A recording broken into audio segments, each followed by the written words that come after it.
Once I got off the ferry in Fortune, my next step was to go to Marystown to charge and then back up the Burin Peninsula towards the Trans-Canada Highway.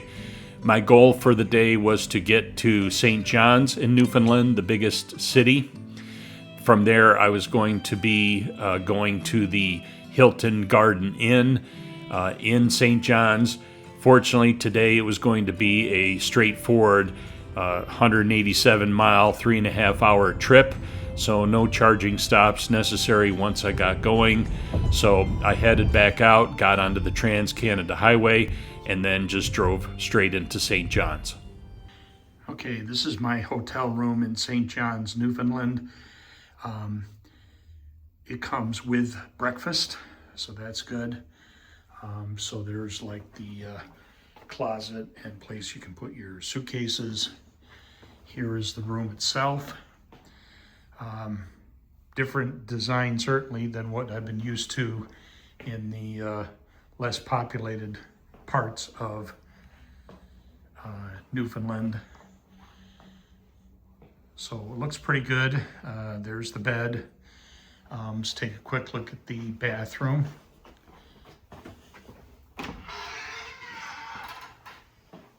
And a light. So there's the sink and the mirror and the toilet and the shower. Unlike last night's, this shower is nice and brightly lighted, so that'll be nice. So that's where I'll be staying for 2 days. The only thing I'll say about getting in is the parking situation. Downtown St. John's is pretty tight. There's a lot of no parking signs and parking by permit only.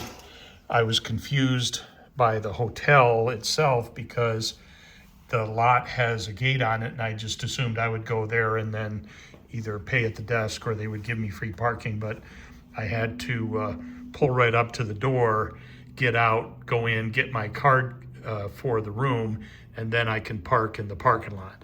It does have EV chargers, which is part of the reason I went for this place. So my car is right now charging, and it's a free charger, so I'll just be able to plug it in overnight, let it charge up to 80%, and I'll be good to go for tomorrow. The next day, I got up to tour St. John's. The weather was not that great. The forecast even had a little bit of snow in it, temperature just above freezing. So I headed out to a place that I knew was basically indoors, a place called The Rooms, and would at least spend the morning and then decide where I would go from there.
It's now a much drier St. John's, and I'll be heading out here in a couple minutes from the hotel, going to a couple of sites that I wanted to go to while I was in St. John's.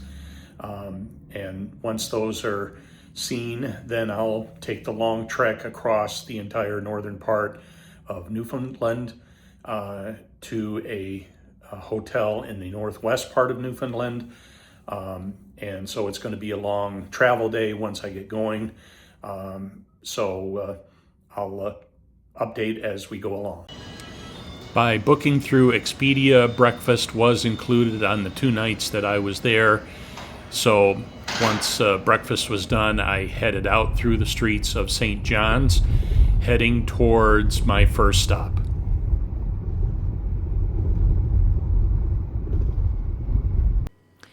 I was heading for Signal Hill, which overlooks St. John's, and on Signal Hill is both a visitor center and Cabot Tower, a famous landmark and a very popular tourist attraction.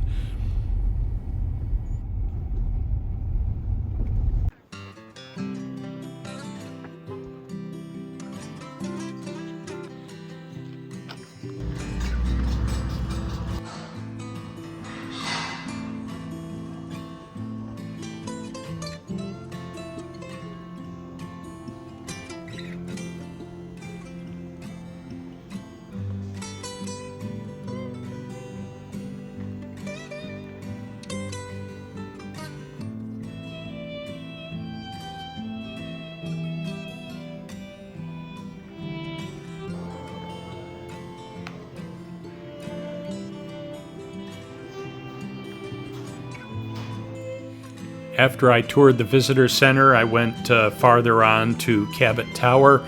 You can tell that it's the most popular part of the site, and the parking is not necessarily enough to cover everyone. They had even mentioned at the visitor center, well, it's early in the day, so you should be able to find parking, which I did. So I could see mid-afternoon how it would be a very difficult place to park.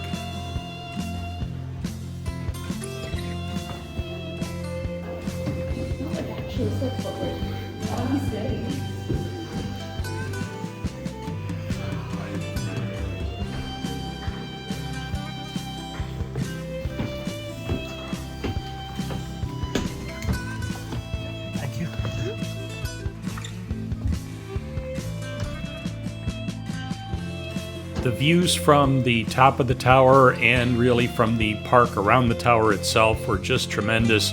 You could see overlooking St. John's itself and then out over the ocean and actually see fishing boats out there plying their trade. So I spent a few minutes walking around, taking it in, and then headed on my way.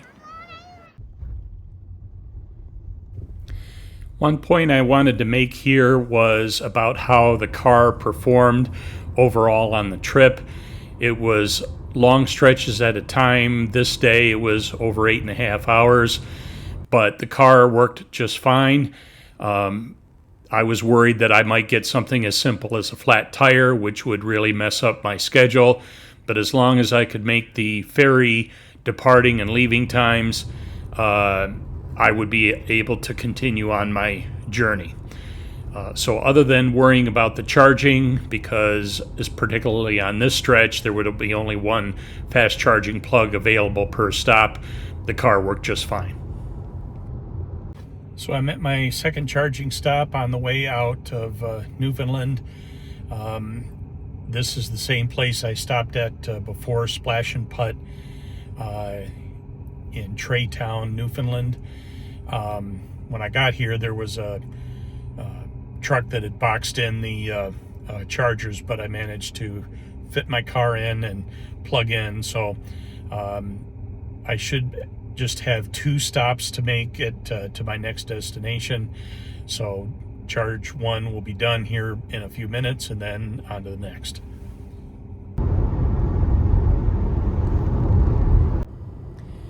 As I went west across Newfoundland, the weather started to clear, the sun came out, so it actually turned into a very pleasant drive on the way west.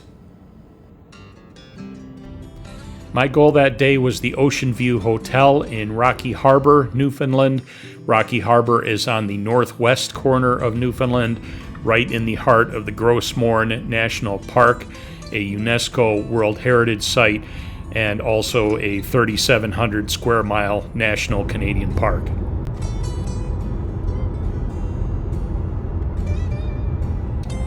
As I'm driving along, I did see a moose just a minute ago. It was pretty close to the road. Couldn't see its head because it was scratching itself, but I didn't want to stop and mess with it because it was pretty close to the road. So it'll be interesting to see when I can pull the footage off the Tesla's dash cam cameras, whether I can actually see it. The problem, if you can call it that at that point, was that between the sunny weather and the increasingly spectacular scenery that I was driving into as I got closer to Rocky Harbor, all I wanted to do was just keep recording all the way down the road. I have quite a lot of footage that unfortunately won't make the video, but hopefully what you're seeing you'll find fairly interesting. It is fairly spectacular driving up to Rocky Harbor from the Trans-Canada Highway, and certainly something that I would recommend.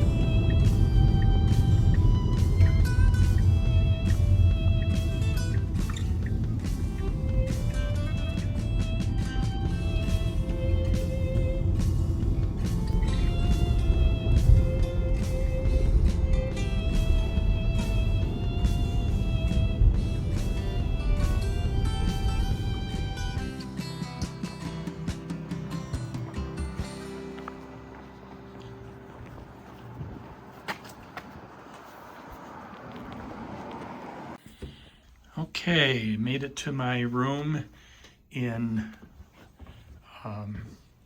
Ocean View Hotel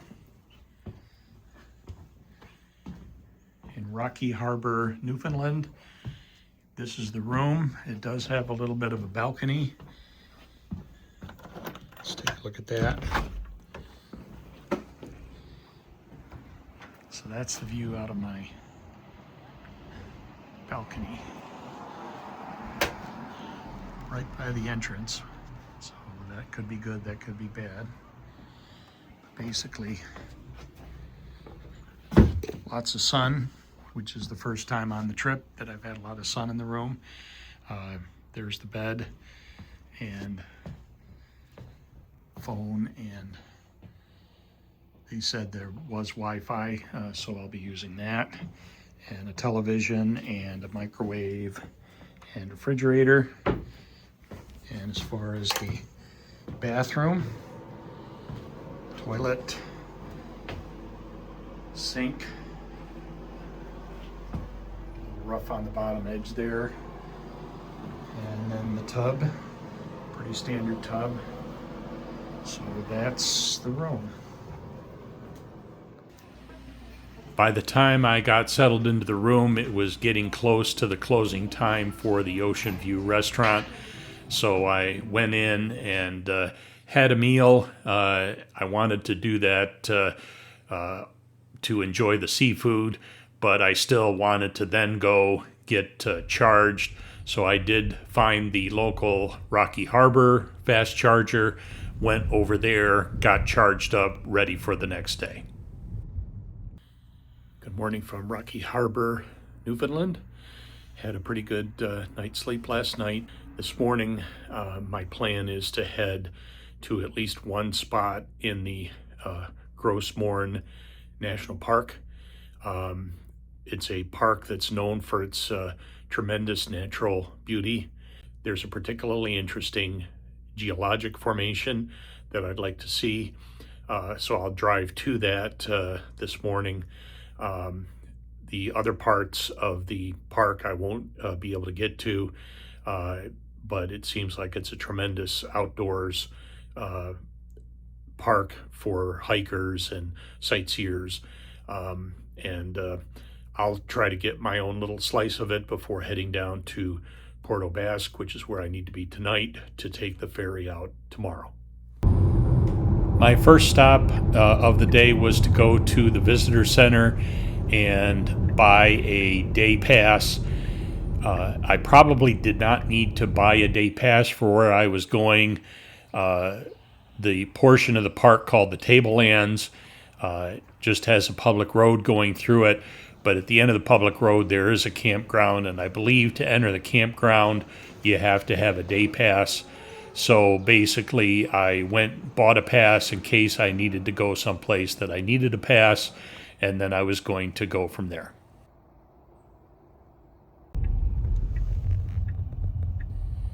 My next stop, though, was not a place in the park. It was the Lobster Cove Head Lighthouse, which I knew opened at 10 a.m. So I wanted to get over there to be able to get in the lighthouse. The other lighthouses that I had visited on the trip, I had not had a chance to go in them, so I wanted to do that here. Plus, I also understood that there were some very good views of Rocky Harbor from the other side of the harbor, so I wanted to get those as well.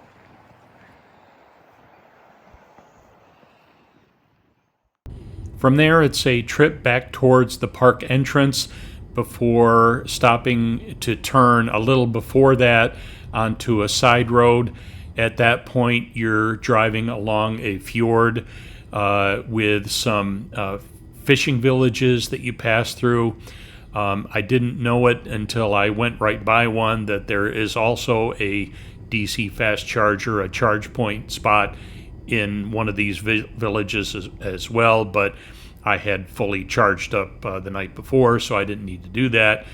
You turn at a place called Woody Point onto a road, again heading toward a campground. At that point, the tablelands start to come into view. You notice it immediately based on the brownish color. Also, there's almost no vegetation on these rock formations. Basically, what they are exposed parts of the upper crust and mantle that have been scraped away to reveal these. There is a hiking trail within.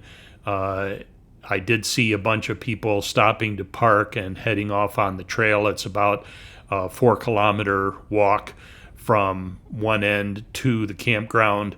That wasn't my intention. I just was going to go see this and then head back on my way.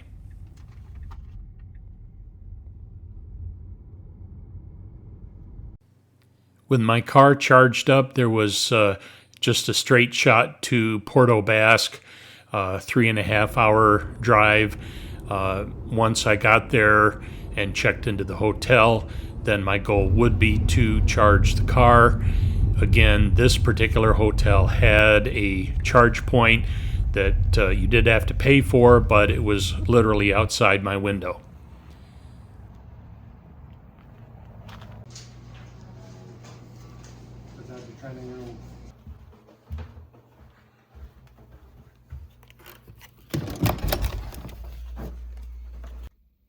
Okay, this is my room at the hotel Port Aux Basques, and one nice thing about it is the charger and my car are literally outside my window, so I can keep tabs on it. I don't know if I'll have to run out and unplug it at some point, but it's nice that it's this close. I thought I'd have to literally run across the street. It may be hard to see, but there is a charger right there in the middle, and I thought I would have to go down there to charge and then run back across the street to the hotel, so I won't have to do that. Anyway, as far as the room itself, pretty standard bed, and kind of sparse, probably is the way to describe it. But pretty standard for the price point, I think. Check out the bathroom. Again, fairly straightforward as far as the fixtures. Nothing special. A little bit of dirt, but nothing that's grotesque. So that'll be the shower. So anyway, I'm going to settle in and get ready to take the ferry back to Nova Scotia tomorrow.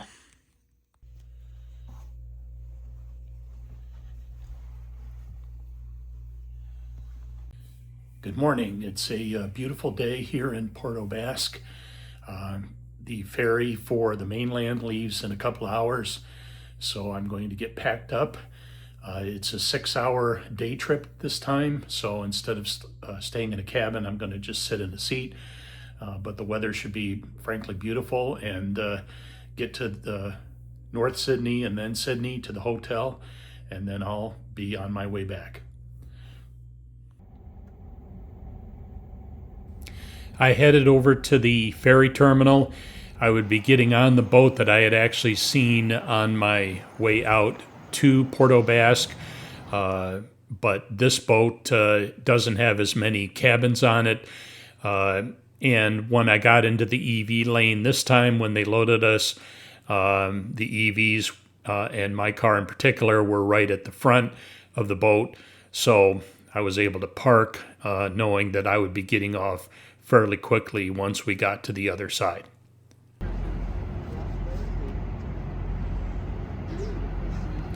As a day trip, I was less concerned about needing a cabin.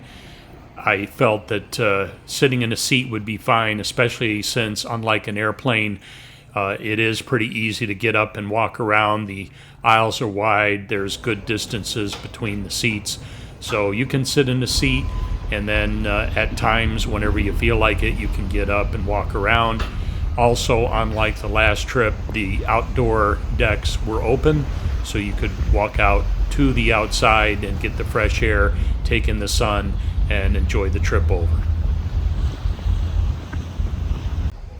Also, unlike my night trip over, this time I did have a meal at the restaurant. You can see from the video that there weren't a lot of passengers on board comparatively. Well, I heard one of the crew mention to the other crew that there were about 200 passengers on board, and the back deck where you load the trucks was fairly open. So it was a pretty easy ride over. The weather was nice, the seas were smooth, and it was just a matter of getting there and getting off the boat.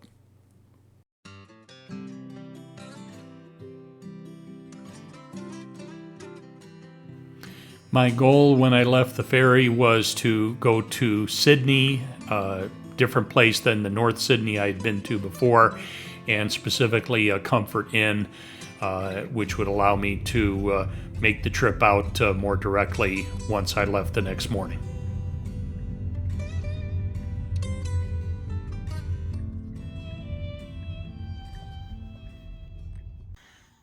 This is my hotel room at the Comfort Inn in Sydney, Nova Scotia. This was, again, a base room. That's the bathroom. There's the sink and the mirror and the shower. Pretty clean, I would say. This one's, the first impression I have is it's pretty clean. So then here's the bed, nice and big. And a little area here which probably has a refrigerator right there, and a TV, coffee maker, desk, little wardrobe with hangers, and an iron, and a little chair. So this is the view out the window. And it was a nice, bright, sunny day here. It was about 15 degrees warmer than it was in Newfoundland when I left. So having it nice and warm, t-shirt weather was a nice change. So I'm going to relax tonight, get up early, and head back to the U.S. tomorrow.